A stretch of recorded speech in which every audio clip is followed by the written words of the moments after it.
ఈ కార్యక్రమాన్ని సమర్పిస్తున్న వారు 3 times better Bharati Cement.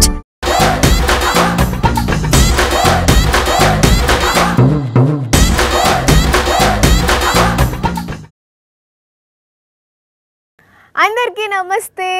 Garam garam వార్తలకి స్వాగతం. ఇయాల కూడా మీకోసం చాలా వార్తలు పట్టుకొచ్చినాం. అంతకంటే ముందుగాల హెడ్లైన్స్. ఇందిరమ్మ చీరల గ్లోబల్ సమ్మిట్ కు పోయింది కొండా సురేఖ. మంచి క్వాలిటీగా ఉన్నదని చెప్పింది అక్క. ఒక్క చెట్టుకే ఊసినాయి 15 బ్రహ్మకమలాలు. చూసి సంబరపడ్డరు ఇంటోళ్ళు. 12 రూపాయల కోసమే పంపిండ్రట నోటీసులు. కట్టకపోతే కరెంట్ కట్ చేస్తామంటున్నారట ఆఫీసర్లు.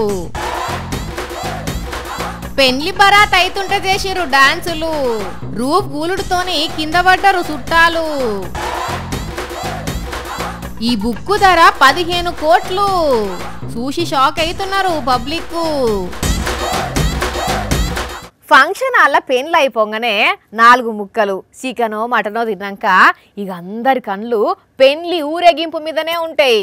డీజే పాటలకు డిప్ప డిప్ప ఎగరాలి, నాగిని పాటలకు డాన్స్ చేయాలి, 3 మార్ స్టెప్పులు వేయాలని ఆరాట పడుతున్నారు.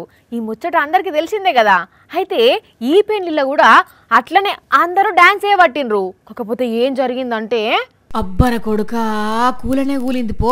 అందరికందరూ కుప్ప కుప్పగా పడిపోయినరు. చిన్నపిల్లలు ఉన్నారు, పెద్దోళ్ళు ఉన్నారు, అమ్మలక్కలు ఉన్నారు, అందరికందరూ ఉన్నారు. గమ్మున కూర్చొని డాన్స్ చేస్తున్నారు. పాపం ఒక్కలంటే ఒక్కలు కూడా నిలబడి డాన్స్ వేసింది లేదు.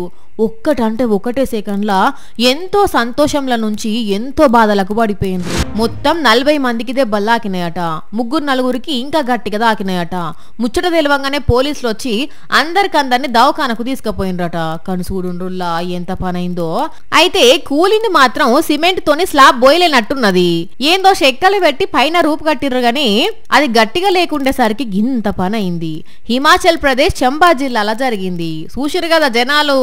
ఇండ్ల మీద నిలబడి డాన్సులు చూడడం ఎప్పటికైనా ప్రమాదమే. జర పైలం సుమి ఏమంటున్నావు? చాలా మంది రోడ్డు మీద గుడ్డెద్దు చేన్ల పడ్డట్టే బండి నడుపుతుంటారు. వెనకెవడొస్తున్నాడో ముందే ఉన్నదో పట్టించుకోకుండా ఒక్కటే పోకటే పోతుంటారు. రోడ్డు దాటేటప్పుడు కూడా గంతే. అసలు రూల్సే ఫాలో గారు. ఈ సొంటోళ్ళు చేయబట్టి నేషనల్ హైవేల మీద ఘోరమైన యాక్సిడెంట్లు అవుతుంటాయి. ఇదంతా ఎందుకు చెప్తున్నా అంటే, అయ్యో దాసి దాసి దయ్యాల పాలు చేసినట్టు చెయ్యక రోడ్డు రిపేర్ చేస్తుంటే గా కాక ఎంత పని చేసిండో చూడుండ్రి.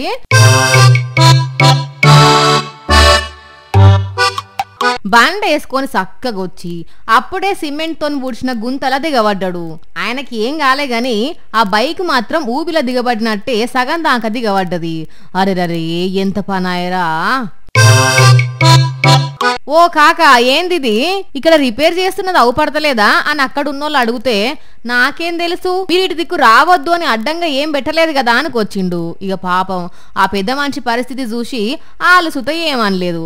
అందరు కలిసి ఆ బైక్ ను బయటకు తీసి మళ్ళా ఆ గుంతను సిమెంట్ తో లెవెల్ చేసిర్రు. అయితే బయటకు తీసినాక ఎంత ట్రై చేసినా ఆ బైక్ స్టార్ట్ కాలే. సోషల్ మీడియాలో వైరల్ అవుతున్న ఈ వీడియో మీద నెటిజన్లు తీరుతీర్ల స్పందిస్తున్నారు. చాలా మంది జనాలకు రోడ్డు మీద బండి ఎట్లా నడపాలనో తెలియదు అని కొందరు అంటుంటే, అక్కడ రిపేర్ చేస్తున్నప్పుడు అడ్డంగా బారికేర్లు పెట్టాలి కదా, లేకపోతే ఎట్లా తెలుస్తుంది అని ఇంకొందరు అనుకొచ్చిళ్ళు. మనం చిన్నప్పుడు కాకి కథ ఒకటి చదువుకున్నాం. యాదుకున్నదా అనుల్లా? ఎండాకాలంలో కాకి మస్తు దూపైతుంది. యాడ చూసినా నీళ్లుండయి. ఇంతల్నే ఒక కుండ కనబడుతుంది.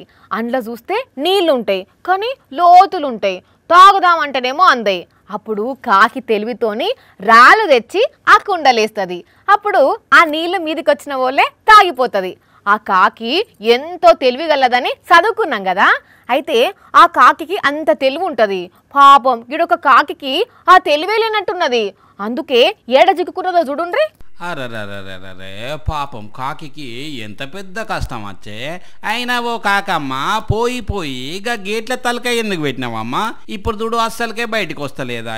చూసుకోవాలి కదా. మీదికెళ్ళి ఎగురుకుంటూ వస్తేవి దాంట్లో తలకాయ పెడితివి. ఇక ఇంతలనే ఈ అన్న చూడుర్రి ఎట్లా కాపాడిండో. అమ్మయ్య బయటికి వచ్చిన వాళ్ళే బతికి తినరా బిడ్డ అనుకొని కావు మనే గిరిపోయింది. మరి గేట్ మీద ఆల్దామని చూసేసరికి అట్లా ఇరుక్కపోయిందో ఏమో గానీ ఇంకో ఇట్లా కరెక్ట్ 2 రాళ్ళ మధ్యన తలకాయ వేసిన వాళ్ళే దాంట్లోనే చిక్కుకపోయింది. ఇక రాడబట్టి మెల్లగా లేవట్టిన వాళ్ళే మీదికి వచ్చింది. కానీ ఓ కాకమ్మ ఇంకోసారి మాత్రం ఎంత సందు ఉన్నది, దాంట్లో నా తలకాయ పడుతుందా పట్టదా, ఒకవేళ పట్టినా మళ్ళీ బయటికి వస్తుందా రాదా, అవన్నీ కొలతలు మంచిగా చూసుకున్నాకనే తలకాయ పెట్టి, కానీ లేకపోతే అస్సలు పెట్టకు సరేనా. బంతి పూలు, కనకాంబరం పూలు, సన్నజాజి పూలు, మల్లె పూలు, మందార పూలు, గులాబీ పూలు ఏడాది పొడుగుతా మనకు కనబడుతూనే ఉంటాయి. ఏనో కాడ చూస్తూనే ఉంటాం కదా. కానీ అదే బ్రహ్మకమలం పూలు ఏడాది పొడుగుతా కనబడతాయా? అట్లెట్లా కనబడతాయి వాని, ఎప్పుడో ఏడాదికి ఒక్కసారి ఒక్క పువ్వు చూసేది కూడా కష్టమే అంటారు కదా. అయితే మీ అందరి కోసం ఎన్ని బ్రహ్మకమలం పూలు పట్టుకొచ్చినా అంటే 1 కాదు 2 కాదు 3 కాదు, ఒకేసారి 15 బ్రహ్మకమలం పూలు పూసినాయి. ఇగో ఈ బ్రహ్మకమలం చెట్టుకు ఆ చూడుండ్రి, ఒక్కో పువ్వు ఎంత చూడముచ్చటగా ఉన్నదో, ఎంత మంచి సువాసన వస్తున్నాయో పూలు. మామూలుగా చెట్టు నాటిన 5 ఏళ్లకు ఏడాదికి ఒకసారి ఒక్క పువ్వు మాత్రమే పూస్తుంది. కొన్ని సార్లు కొన్ని దిక్కుల్లా కొన్ని చెట్లు 5-6 పూలు కూడా పూస్తాయి. కానీ ఈ చెట్టు మాత్రం ఒకేసారి 15 పువ్వులు పూసేసరికి ఇంటోళ్ళంతా మస్తు సంబరపడుతున్నారు. యానంలో ఒకళ్ళ ఇంట్లో పూసిన బ్రహ్మకమలం పూలకి ఇవి. ఇక ఇదిటు ఉంచితే ఇటు ఏలూరు జిల్లా జంగారెడ్డిగూడెంలో కూడా 2 బ్రహ్మకమలం మొక్కలు ఒకేసారి గింతగనం పూలు పూయడంతో ఇంటోళ్ళంతా మస్తు ఖుషి అవుతున్నారు. ఇక వీటిని చూసేందుకు మస్తు మంది వస్తున్నారు. కానీ అదేందో బ్రహ్మకమలం పూలను చూసినా ఎక్కడన్నా పూసినాయని ఎవరన్నా చెప్పినా అదో రకం తృప్తుంటదిలే. అట్లుంటది మరి బ్రహ్మకమలం పూల మహిమ. గవర్నమెంట్ ఆఫీస్లో ఉండే స్టాఫ్ పనితనం ఎంత చక్కదనంగా ఉంటుందో అందరికీ తెలుసు. కరెంట్ ఆఫీస్ వాళ్ళ పని ఇంకో లెవెల్ ఉంటుంది. వాళ్ళు పంపించే కరెంటు బిల్లు అర్థం చేసుకోవాలంటే కింది స్థాయి వాళ్ళకి అస్సలు అర్థం కాదు. మినిమం PhD అన్న చేసి ఉండాలి. మనకాన్నే కాదుల్లా, వేరే రాష్ట్రాలలో కూడా గట్లనే ఉంది. మధ్యప్రదేశ్ రాష్ట్రం సాత్నా జిల్లా కరెంట్ ఆఫీసర్ల పనితనం చూసి పగలవాడి నవ్వుతున్నారు అక్కడ పబ్లిక్. లేటెస్ట్ గా వాళ్ళు ఏం చేసిర్రో తెలుసునా, కరెంటు బిల్లుల బాపతో పాత బకాయిలు వసూలు చేయాలని ఒక లిస్టు తయారు చేసిండ్రు. ఆ లిస్టులు ఉన్న వాళ్ళందరికీ నోటీసులు పంపించిర్రు. అట్లనే పీయూష్ అగర్వాల్ అన్నట్టయినా కూడా ఒక నోటీస్ ఇచ్చిర్రు. ఇదేంద్రు ఎప్పుడు లేనిది ఈ నోటీస్ ఏందని ఆయన దాన్ని తీసి చదవంగానే కరెంటు షాక్ వచ్చినట్టు అదిరిపడ్డాడు. నువ్వు ఇదివరకు వాడుకున్న కరెంటు బిల్లులా కొంత అమౌంట్ బాకీ ఉన్నావు. ఈ నోటీస్ అందిన వారం దినాలల్లా ఆ బాకీ మొత్తం కట్టాలి, లేకపోతే నీ కరెంటు కట్ చేస్తామని ఉన్నదట ఆ నోటీస్లా. నిజమే కావచ్చు అనుకొని ఎంత బాకీ ఉన్నాడో చూసి కరెంటు ప్లగ్లో ఏలు పెట్టినట్టు మళ్ళొకసారి షాక్ తిన్నాడు. ఎందుకంటే ఆ బాకీ ఎంతనో తెలుసా, 12 రూపాయలేనట. ఆ 12 రూపాయల బాకీ కోసం చాట భారతం అంతా నోటీసు పంపించిర్రు. అసలు నేను 1 రూపాయి కూడా బాకీ లేను అని మొత్తుకుంటున్నాడు పీయూష్. ఇప్పుడు ఈ నోటీసు సోషల్ మీడియాలో వైరల్ అయ్యేటాలకు ఆయనకి నోటీసు బై మిస్టేక్లో వేయింది, మా లైన్మెన్ చెక్ చేసుకోకుండా తీసుకుపోయి ఇచ్చిండు అని కవర్ చేసిండ్రట కరెంట్ ఆఫీసు. చూసిండ్రా, వెనక నుంచి ఏనుగులు పోయినా ఏం కాదు కానీ ముందు నుంచి ఎలుక కూడా పోవద్దు అన్నట్టు లక్షలు బాకీ ఉన్నోళ్ళని ఇడిచిపెట్టి ఈ చిల్లర పైసలకు నోటీసులు పంపించిండ్రు. అంటే వాళ్ళ తెలివికి దండం పెట్టాలంటున్నారు ఈ ముచ్చటెరకైనోళ్ళు. ఈ తాగుడు పాడుగాను ఏం తాగుడో ఏందో యాలా పాల లేకుండా ఎప్పుడు పడతప్పుడు ఎక్కడ పడితే అక్కడ తాగుడుకి ఎగబడ్డారు జనాలు. మీసాలు సరిగ్గా రాని పోరల సూత సీసాలు ఖాళీ చేస్తున్నారు. కుతికల దాంక దాగి పెయ్యి మీద సోయి లేకుండా రోడ్ల మీద పడి పొర్లుతున్నారు. పోరల్లే కాదుల్లా, అక్కడక్కడ కొందరు ఆడపిల్లలు సుధా గట్లనే తయారైనరు. అయ్యో ఏమైతుంది అక్కడ? ఆ బుజ్జికి ఏమైంది? అరే బైక్ మించి జారిపోతున్నది. అరే ఎవరన్నా పట్టుకోండిలయ్యా. ఎవ్వరు లేరా ఏంది అక్కడ? అయ్యో కింద పడిపోయింది కదా, పానం బాలేదా ఏంది అని మీ లెక్కనే అనుకున్నారు చాలా మంది ఆ రోడ్డు మీదకించి పోయేటోళ్ళు. అసలు ముచ్చటేంది ఎరికేనా, ఢిల్లీ నైట్ క్లబ్లా అర్ధరాత్రి దాకా దోస్తులతో కలిసి ఫుల్గా మందు కొట్టిందట ఆ అమ్మాయి. వశంగానంత దాగి ఇక ఇంటికి పోదామని ర్యాపిడో బైక్ బుక్ చేసుకున్నది. పెయ్యి మీద సోయి లేకుండా సొలుక్కుంటూనే పోయి బైక్ మీద కూర్చున్నది. సగం దూరం కూడా పోకముందే కిక్కు ఎక్కువైపోయి అట్లా సీటు మీద నుంచి జారిపోయింది. కొంచెం అయితే కింద పడుతుండే కావచ్చు. కానీ ఆ ర్యాపిడో డ్రైవర్ ఆమె హాలత్ చూసి బైకాపిండు. ఏందన్నట్టు గిది ఆడపిల్లలు అన్నప్పుడు ఎంత జాగ్రత్తగా ఉండాలి, అసలే రోజులు బాలేవు. అర్ధరాత్రి ఆడపిల్ల ఒంటరిగా తిరిగినప్పుడే ఈ దేశానికి స్వాతంత్రం వచ్చినట్టు అని గాంధీ తాత చెప్పిన మాట వీళ్ళకు సరిగ్గా అర్థమైనట్టు లేదు అని కామెంట్లు పెడుతున్నారు ఈ వీడియో చూసిన నెటిజన్లు. ఫ్యూచర్ సిటీలో గ్లోబల్ సమ్మిట్ జరుగుతుంది కదా, ఆడికి పోయిన బిజినెస్ మ్యాన్లు సూటు బూట్ వేసుకొని జోర్దార్గా తయారైనరు చూసిరు కదా. అట్లనే CM sir, deputy CM sir, మంత్రులు, సెలబ్రిటీలు చాలా మంది పోయినరు. అయితే అంతమంది పోయినా అందులో మంత్రి కొండా సురేఖక్క మస్తు స్పెషల్గా కనిపించిందిలా. ఎందుకంటే నేను చెప్పుడు కాదు, మీరే చూడుండ్రి. చూస్తున్న రానుల్లా మంత్రి కొండా సురేఖ మేడం కట్టుకున్న చీరను బతుకమ్మ పండుగ కోసం ఇచ్చిన ఇందిరమ్మ చీరనే గిది. ఈ చీర కట్టుకునే 4th సిటీలా గ్లోబల్ సమ్మిట్ జరుగుతా ఆడికొచ్చింది మేడం. మరి సురేఖక్క మంత్రి కట్టుకోవాలనుకుంటే మస్తు ధరగల్ల చీర కట్టుకొని రావచ్చు. అయినా కూడా ఇలా సర్కారు మహిళలకు ఇచ్చిన చీరనే కట్టుకొని వచ్చింది. మరి మేడం ఈ చీరల్ని ఎందుకు ఇక్కడికి రావాలనిపించిందో చెప్తారా జరా? మన నేతన్నలు నేల్చిన మనం అందరము కట్టుకునే విధంగా ఉండేటువంటి చీరలు ఇవ్వాలని చెప్పి వారికి ఈ చీరలు పంచడం జరిగింది. మేము కూడా కట్టుకుంటామని మేము మాట ఇచ్చాము. అందుకని ఇది గ్లోబల్ సమ్మిట్ కట్టుకోవాలన్న ఆలోచనతోటి కట్టుకున్నాను. అదట ముచ్చట.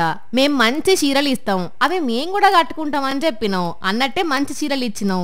అందుకే నేను కూడా ఈ చీరనే కట్టుకొని ఇడికొచ్చినా అని చెప్తున్నది. మంచిగున్నది కదా నోళ్ళ. బుక్కులు చదివే అలవాటు ఉన్నోళ్ళు వాళ్ళు ఏడికి పోయినా ఓ బుక్కు ఎంట తీసుకుపోతుంటారు. ఏమన్నా దుకాణంలో బుక్కు కనబడితే కొంటుంటారు. బస్సులనో రైళ్లనో పోతుంటే బుక్కు అలా చేతులు ఉండాల్సిందే. అయితే ఏ బుక్ అయినా సరే కొనాలంటే ఎంత అవుతుందిలా అంటే ఇక 10 రూపాయల బుక్ ఉంటుంది, 100 రూపాయల బుక్ ఉంటుంది, 1000 రూపాయల బుక్ కూడా ఉంటుంది. కానీ ఎక్కడన్నా కోట్ల రూపాయల బుక్ చూసి రానుల్లా. ఏ బుక్కు 1 కోటి రూపాయలు ఉంటుంది గమ్మది కాకపోతే అంటే చూడుండ్రు మీరే. ఈ దునియాలనే అత్యధికంగా ధర కల్లా బుక్కులు ఇవి. 100లు కాదు, 1000 కాదు, లక్షలు కాదు, కోట్ల రూపాయలు వీటికి. ఇంకా కరెక్ట్గా చెప్పాలంటే ఒక్క బుక్కు ధర 15 కోట్లు. ఏంది నమ్ముతలేరా? నిజమేనులా. బీహార్ రాజధాని పాట్నాల పుస్తక ప్రదర్శన పెడితే ఇంకో దాంట్లో ఈ బుక్ పెట్టిర్రు. ఈ బుక్ పేరు మైను, అంటే తెలుగులో నా బ్రహ్మలోక ప్రయాణం అని రత్నేశ్వర్ రాసిండు. ఇవి 3 అంటే 3 పుస్తకాలే అచ్చయించారట. ఇక బుక్స్ కొందామని ఈ బుక్ ఫేర్కి పోయినోళ్ళు అన్ని బుక్కులు చూసుకుంటూ వచ్చి ఈ బుక్స్ దగ్గరకు వచ్చి చూసి దీని ధర తెలుసుకొని అబ్బర బిడ్డ అని నోరెళ్ళబెట్టిర్రు.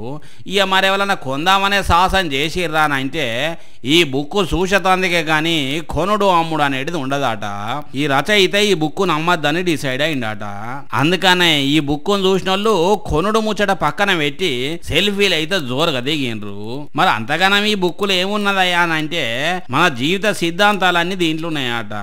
కానీ నిజంగా 15 కోట్ల విలువ చేసే బుక్ ఒకటి ఉంటదని ఎవరు అనుకొని ఉండరు కదా. అనులా అన్ని పైసలు పెడితే నిజంగా ఎన్ని బుక్కులు రావాలో ఒకసారి ఆలోచించుర్రి.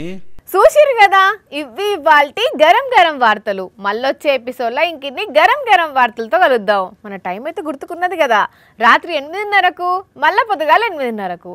మర్చిపోకుండా చూడండి. టాటా.